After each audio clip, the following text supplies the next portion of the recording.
Classic novels adapted for MIRadio. Hear them every day with Jessica Dada. Bookshelf. Hello and welcome to Bookshelf with me, Jessica Dada. Today on the show, we'll be reading A Tress of Hair by Maupassant. The story is rather interesting, so I'm sure you'll like it. A Tress of Hair by Maupassant. Here it goes.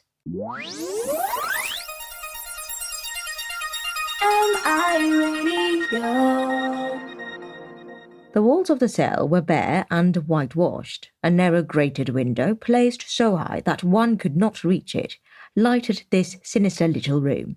The mad inmate, seated on a straw chair, looked at us with a fixed, vacant, and haunted expression. He was very thin, with hollow cheeks and hair almost white, which one guessed might have turned grey in a few months. His clothes appeared to be too large for his shrunken limbs, his sunken chest, and empty paunch. One felt that this man's mind was destroyed, eaten by his thoughts, by one thought, just as a fruit is eaten by a worm. His craziest idea was there in his brain, insistent, harassing, destructive. It wasted his frame, little by little. It, the invisible, impalpable, intangible, immaterial idea, was mining his health, drinking his blood, snuffing out his life. What a mystery was this man being killed by an idea. He aroused sorrow, fear, and pity, this madman. What strange, tremendous, and deadly thoughts dwelt within this forehead, which they creased with deep wrinkles which were never still? He has terrible attacks of rage, said the doctor to me. His is one of the most peculiar cases I have ever seen. He has seizures of erotic and macabre-esque madness. He is a sort of necrophile. He has kept a journal in which he sets forth his disease with the utmost clearness. In it you can, as it were, put your finger on it. If it would interest you, you may go over this document. MIRadio.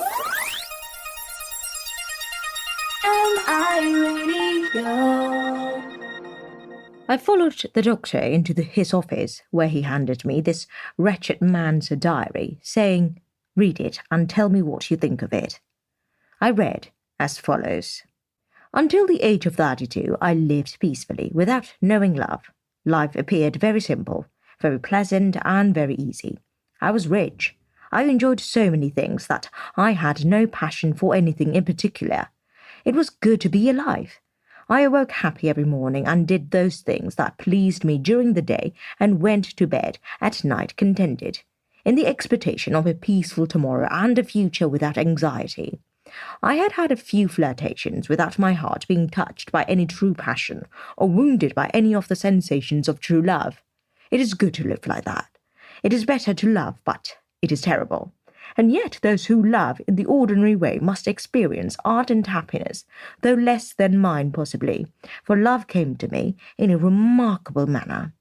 As I was wealthy, I bought all kinds of old furniture and old curiosities, and I often thought of the unknown hands that had touched these objects, of the eyes that had admired them, of the hearts that had loved them. For one does love things. I sometimes remained hours and hours looking at a little watch of the last century. It was so tiny, so pretty, with its enamel and gold chasing. And it kept time as on the day when a woman first bought it, enraptured at owning this dainty trinket. It had not ceased to vibrate, to live its mechanical life, and it had kept up its regular tick-tock since the last century. Who had first worn it on her bosom amid the warmth of her clothing, the heart of the watch beating beside the heart of the woman? What hand had held it in its warm fingers, had turned it over, and then wiped the enamelled shapers on the case to remove the slight moisture from her fingers? What eyes had watched the hands on its ornamental face for the expected, the beloved, the sacred hour? How I wished I had known her, seen her, the woman who had selected this exquisite and rare object. She is dead. I am possessed with the longing for women of former days. I love from afar all those who have loved. The story of those dead and gone loves fills my heart with regrets. Oh, the beauty, the smiles, the youthful caresses, the hopes. Should not all that be eternal? How I have wept whole nights thinking of those poor women of former days, so beautiful, so loving, so sweet, whose arms were extended in an embrace, and who now are dead. A kiss is immortal. It goes from lips to lips, from century to century, from age to age. Men receive them, give them, and die. MIRadio.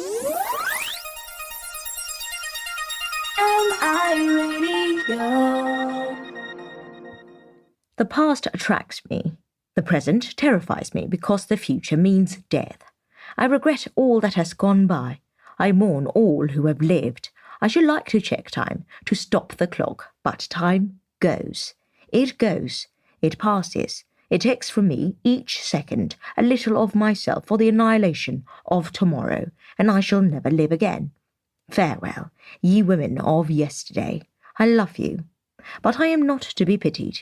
I found her, the one I was waiting for, and through her I enjoyed inestimable pleasure. I was sauntering in Paris on a bright sunny morning with a happy heart and a high step, looking in at the shop windows with the vague interest of an idler.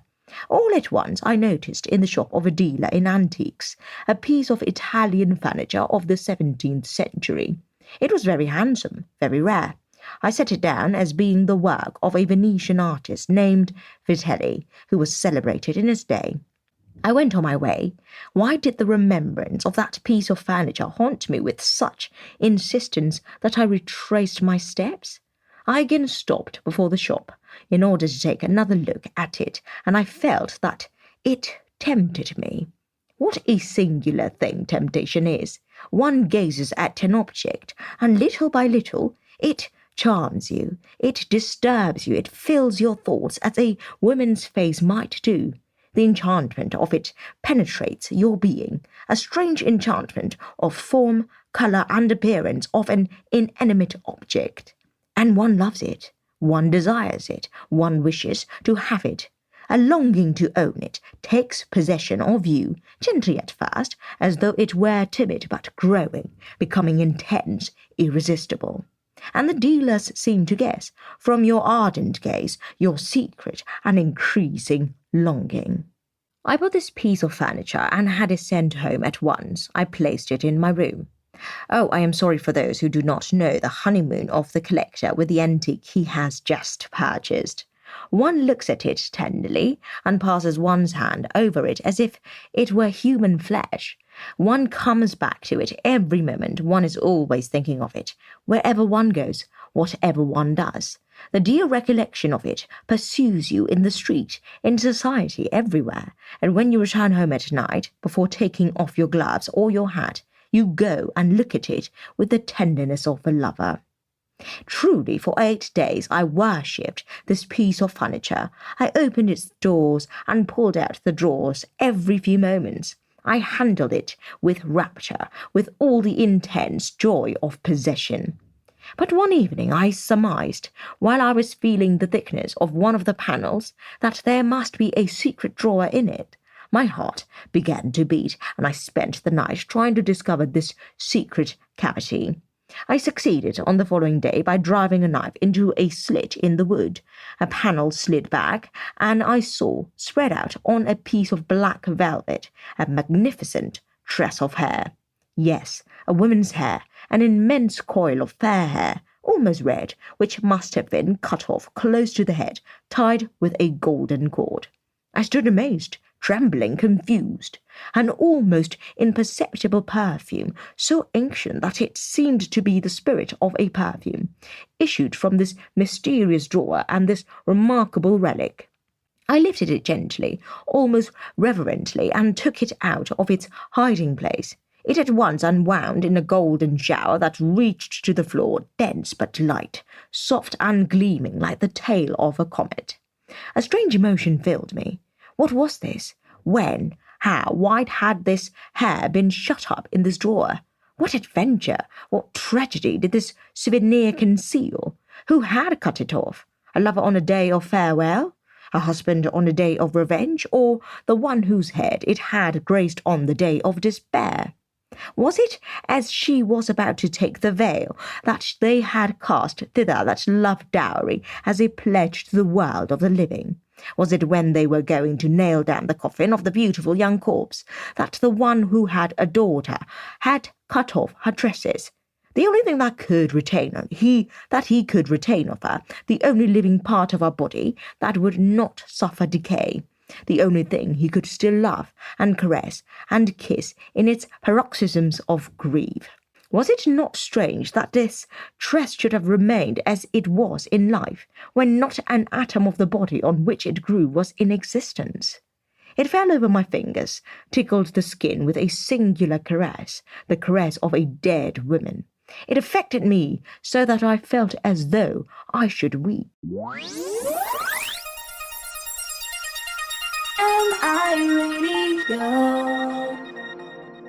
I held it in my hands for a long time, then it seemed as if it disturbed me, as though something of the soul had remained in it, and I put it back on the velvet, rusty from age, and pushed in the drawer, closed the doors of the antique-cabinet, and went out for a walk to meditate. I walked along, filled with sadness and also with unrest that one feels when in love. I felt as though I must have lived before, as though I must have known this woman. And Villon's lines came to my mind like a sob. Tell me where and in what place is Flora, the beautiful Roman, Hypatia and Thais, who was her cousin German. Echo answers in the breeze, or river and lake that blows. Their beauty was above all praise, but where are last year's snows? The queen white as lilies, who sang as sing the birds, Bertha Bradford, Beatrice, Alice, Ermengarde, Princess of Maine, and Joan, the good Lorraine, burned by the English at Rouen. Where are they, Virgin Queen, and where are last year's snows? When I got home again, I felt an irresistible longing to see my singular treasure, and I took it out, and as I touched it, I felt a shiver go all through me. For some days, however, I was in my ordinary condition, although the thought of that tress of hair was always present to my mind. Whenever I came into the house, I had to see it and take it in my hands.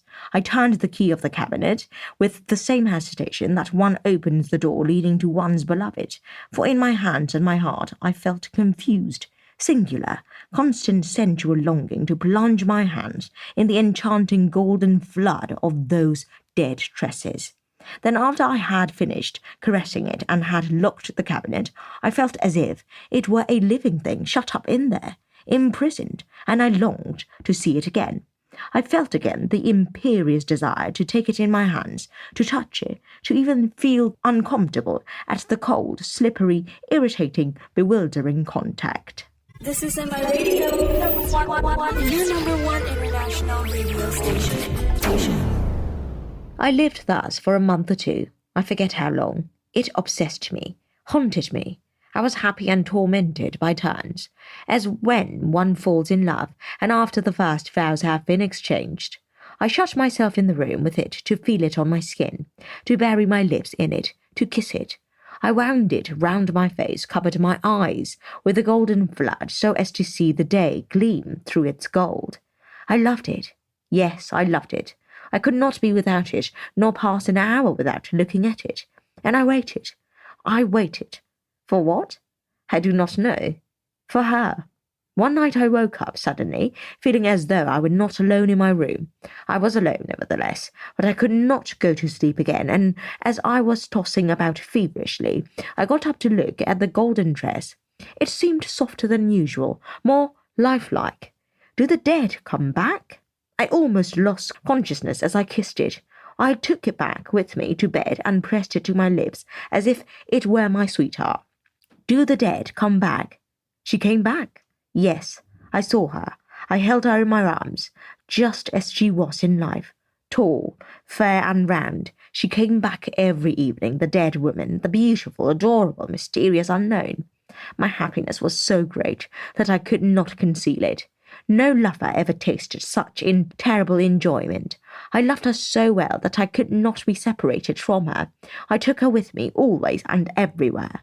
I walked about the town with her as if she were my wife, and took her to the theatre, always to a private box. But they saw her. They guessed. They arrested me. They put me in prison like a criminal. They took her. Oh, misery. Here the manuscript stopped, and as I suddenly raised my astonished eyes to the doctor, a terrific cry, a howl of impotent rage and of exasperated longing resounded through the asylum. "Listen," said the doctor. "We have to douse the obscene madman with water 5 times a day. Sergeant Bertrand was the only one who was in love with the dead." Filled with astonishment, horror, and pity, I stammered out, "But that Tress, did it really exist?" The doctor rose, opened a cabinet full of files and instruments, and tossed over a long tress of fair hair, which flew toward me like a golden bird. I shivered at feeling its soft, light touch on my hands, and I sat there, my heart beating with disgust and desire. Disgust as at the contact of anything accessory to a crime, and desire at the temptation of some infamous and mysterious thing. The doctor said as he shrugged his shoulders, "The mind of man is capable of anything." End of A Tress of Hair by Maupassant.